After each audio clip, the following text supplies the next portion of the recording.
अगली खबर देखिए, ईरान की शर्तों के बाद ट्रंप का जवाब, हमारे पास दुनिया में सबसे ज्यादा तेल है, हमें ईरान के जवाब का इंतजार है, ट्रंप कह रहे हैं। संभवतः ईरान की होर्मुज शर्त पर यह बयान है। ये है देखिए डोनाल्ड जे ट्रंप ने जो बात ट्रुथ सोशल पर कही है, और यहां पर ये कह रहे हैं कि हमारे पास बहुत तेल है, और उसके बावजूद फिर ईरान को वो कह भी रहे हैं होर्मुज को लेकर, वो ये पहली बार नहीं है, उन्होंने इसके पहले भी कहा है जिसकी गरज हो जाके होर्मुज खुलवा ले, हमारे पास तो बहुत तेल है।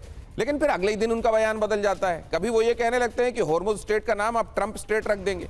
ये हर दिन की ये नई बात, ये बहरहाल ये इस तरह के गुंझल को, इस तरह की उलझी हुई चीजों को पाकिस्तान में बहुत सारे लोग बहुत अच्छे से समझते हैं। तो क्या जहांगीर कोलाहोरो इसको एनालाइज कर सकते हैं? हमें पता चल रहा है कि वो अभी डिस्कनेक्टेड है। तो क्या पाकिस्तान इस समय वाकई इन तमाम चीजों से डिस्कनेक्टेड है? केवल कनेक्शन फोटो वाला है कि फ्रेम में आ जाए, फोटो खिंच जाए, या उसके बियॉन्ड भी कुछ चीजें चल रही हैं? आगे हम समझेंगे। लेकिन ये एक ऐसी स्थिति है जो दुनिया को एक बड़े भ्रम में डाले हुए, पूरी दुनिया की निगाहें इस पर लगी हुई हैं कि आज यहां से क्या निकलता है, और यहां पर कुछ पता ही नहीं चल रहा है। यहां से जिस तरीके के वेग और कंफ्यूजिंग सिग्नल्स मिल रहे हैं, वैसा मुझे याद नहीं है इसके पहले कब देखा था कि किसी एक बड़े मुद्दे को लेकर इस तरह की वार्ता चल रही है और इस तरह के अलग अलग सिग्नल्स देखने को मिल रहे हो, और वो भी आधे घंटे से कम के अंतराल में।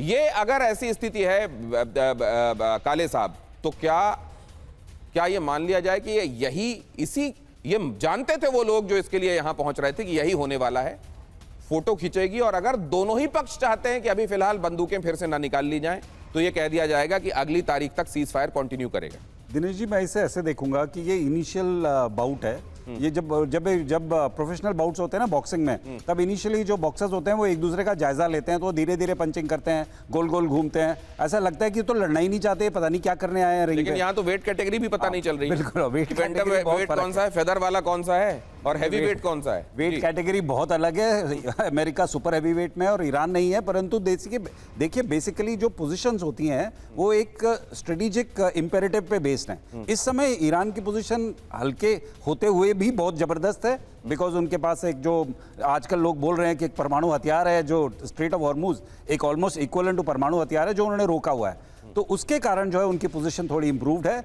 लेकिन यदि यूएस के पास मिलिटरीली स्ट्रेट ऑफ हॉर्मुज खोलने का कोई उपाय आ जाता है, कोई प्लान बन जाता है, एक कोalition इकट्ठा हो जाता है, क्योंकि अब देखिए हम इसमें यूएस अकेला नहीं है। स्ट्रेट ऑफ हॉर्मुज ब्लॉक करने का मतलब है सारी दुनिया को परेशानी। तो ये पॉसिबल है कि इस समय लोग जो हैं वो एक अलग दृष्टि से अब इस प्रॉब्लम को देखें, स्पेशली जो मिडिल ईस्टर्न कंट्रीज हैं जो अब तक खुद इन्वॉल्व नहीं हो रहे थे लड़ाई में, वो भी इस प्रॉब्लम को अब अलग दृष्टि से देखना शुरू करेंगे। बिकॉज ईरान की जिस तरह से कहा जाता है गुंडागर्दी जो है वो कुछ आगे बहुत सालों के लिए आगे एक्सटेंड हो जाएगी इस पूरे वेस्ट एशियन रीजन में। तो अब इस बातचीत के साथ साथ जो है इस पूरी सिचुएशन के नए आयाम खुल रहे हैं, और इन नए आयामों को खुलने के बाद किस तरह की सिचुएशन बनती है, लेकिन सर वो देखना। गुंडागर्दी का इल्जाम तब लगाया जा सकता था जब अटैक ना होता और ईरान खुद बढ़कर ये सब चीजें कर देता, तो शायद ये कहा जा सकता था कि देखिए गुंडागर्दी चल रही है। जब उसके ऊपर और खुद ये कहा जाता है, वहां अमेरिका में कहा जाता है कि ये बगैर प्रोवोक किए उन्होंने अटैक शुरू कर दिया है, वैसे में अगर अब ईरान कुछ कर रहा है तो दादागिरी का आरोप उस पर लगाना चाहिए क्या? ये भी एक सवाल है। नहीं, देखिए ऐसा है ना, ये तो बात वही हो गई कि आप अपने नेबर से झगड़ा करें पर पूरी कॉलोनी में आग लगा दें। ये कह के कि नहीं भाई हमारा तो पड़ोसी से झगड़ा था पर हम पूरे कॉलोनी में आग लगा दें। कॉलोनी में उन घरों से भी तो पत्थर फेंके जा रहे थे ईरान के ऊपर सर। नहीं, उनकी तरफ से कोई पत्थर नहीं फेंके जा रहे थे। इनफैक्ट ईरान दूसरों पे पत्थर फेंक रहा था, ये बड़ा क्लियर है। किसी भी मैं समझ रहा था आप जीसीसी कंट्रीज को कह रहे हैं, कह रहे हैं पूरी दुनिया के लिए कि आप पूरी दुनिया को सजा क्यों दे रहे हैं? कहां कितनी ईरानी संपत्तियां हैं जो फ्रीज कर दी गई हैं? जरा बहुत जल्दी से एक निगाह उस पर भी डालिए। अमेरिका $2 बिलियन के आसपास यहां पर बताया जाता है कि यहां पर $2 बिलियन संपत्ति है ईरान की। दक्षिण कोरिया में $7 बिलियन, चीन में $20 बिलियन।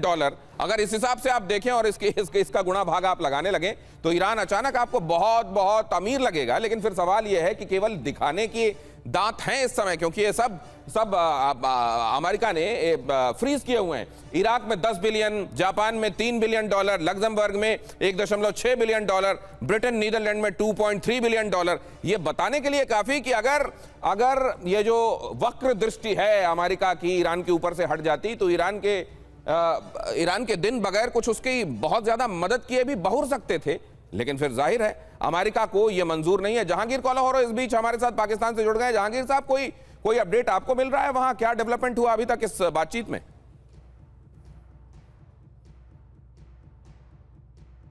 जहांगीर साहब, आवाज आ रही है आपको? जी, आवाज आ रही है। जी जी, अभी अभी आपके सोर्सेस क्या बता रहे हैं, क्या डेवलपमेंट हुआ अभी तक? सर मेरी पहले ही बात आधे में कट गई थी और फिर जो है आप जल्दी से अपनी बात पूरी कीजिए, और अगर कोई एडिशनल इंफॉर्मेशन है तो प्लीज शेयर कीजिए। जी, मेरी जो थोड़ी सी नॉलेज जो कह रही है और मेरा ओपिनियन है कि ये मामला जो है तकरीबन डिफ्रीज हो जाएगा। और ईरान जो है, ईरान के दो ही जो मेन मुद्दे हैं, एक तो उसके अकाउंट्स जो है वो जो है असासे जो है मंजन है वो रिलीज किए जाए, और दूसरा जो है लबनान वाला इशू।